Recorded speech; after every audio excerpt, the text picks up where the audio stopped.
খালেদা জিয়ার শারীরিক অবস্থার খবর ছড়িয়ে পড়ার পর দেশের রাজনৈতিক অঙ্গনে এক ধরনের অস্বাভাবিক নরম সুর তৈরি হয়েছে। বিভিন্ন রাজনৈতিক দলের নেতাকর্মীরা একে একে হাসপাতালে ভিড় জমাচ্ছেন। প্রিয় নেত্রীর অবস্থা জানার পাশাপাশি তাকে কেন্দ্র করে তৈরি হওয়া উদ্বেগের পরিবেশ রাজনীতির কঠিন বিভাজনকে সাময়িকভাবে হলেও নরম করেছে। অতীতে খালেদা জিয়া অসুস্থ হলে এ ধরনের সহমর্মিতা তেমনভাবে দেখা যায়নি। এবার তবে ভিন্ন দৃশ্য। বিশেষ করে সামাজিক যোগাযোগ মাধ্যমে আওয়ামী লীগের বহু নেতা তার সুস্থতা কামনা করে বার্তা দিচ্ছেন। এসব বার্তা রাজনৈতিকভাবে নতুন একটি আলোচনার জন্ম দিয়েছে যে খালেদা জিয়ার অসুস্থতা ঘিরে আওয়ামী লীগ কি মানবিক উপলক্ষকে ব্যবহার করে মানুষের কাছে ইতিবাচক ও সহনশীল ভাবমূর্তি তুলে ধরতে চাইছে। দলীয় সূত্র বলছে, আওয়ামী লীগ এখন একটি সচেতন নরম কৌশলের দিকে ঝুঁকেছে। দলের অনেক নেতা মনে করছেন, এমন মানবিক মুহূর্তে সহানুভূতিশীল রাজনীতি জনমনে ইতিবাচক সাড়া তৈরি করে।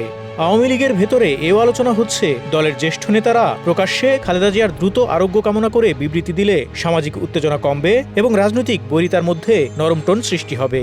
এও শোনা যাচ্ছে যে আওয়ামী লীগের কয়েকজন প্রভাবশালী নেতা বিএনপির সিনিয়র নেতাদের ফোন করে খালেদা জিয়ার খোঁজখবর নিচ্ছেন। তাদের ভাষ্যে এটি শুধু মানবিক সৌজন্য নয়, বরং ব্যাক চ্যানেলে যোগাযোগের বরফ গলার সূচনা। বলা হচ্ছে, দলের ভেতরে কেউ কেউ শেখ হাসিনাকে পরামর্শ দিচ্ছেন তিনি যেন খালেদা জিয়াকে নিয়ে কোনো ইতিবাচক আলোচনা বা প্রশংসাসূচক মন্তব্যের একটি অডিও ফাঁস হতে দেন। তাদের মতে এমন অডিও সামাজিকভাবে বড় প্রভাব ফেলতে পারে।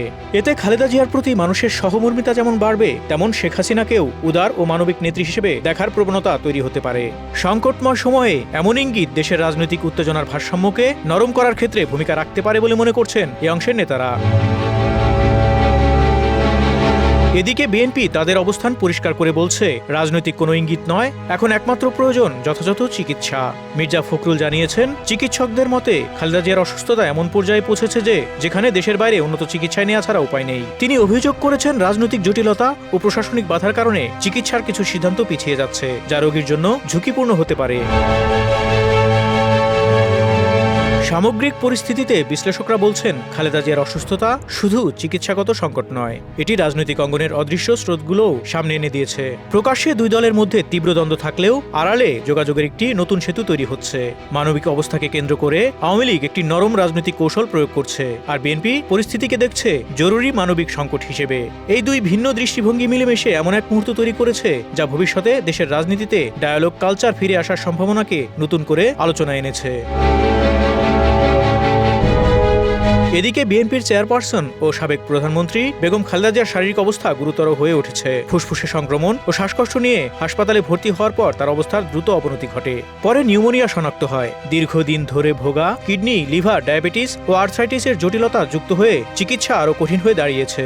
চিকিৎসকেরা বলছেন, এক রোগের চিকিৎসা শুরু করলে আরেকটি রোগে বিরূপ প্রতিক্রিয়া দেখা দিচ্ছে, ফলে তাকে নিবিড় পর্যবেক্ষণে রাখতেই হচ্ছে। বিএনপির মহাসচিব মির্জা ফখরুল ইসলাম আলমগীর জানিয়েছেন, গত 2 দিনে খালেদা জিয়ার শারীরিক অবস্থায় কোনো উন্নতি হয়নি এবং পরিস্থিতি যতটা সংকটময় তা দ্রুত সিদ্ধান্ত না নিলে আরও জটিল হয়ে উঠতে পারে। চিকিৎসকরা এখন তাকে সিঙ্গাপুর নেওয়ার সম্ভাবনাও বিবেচনা করছেন।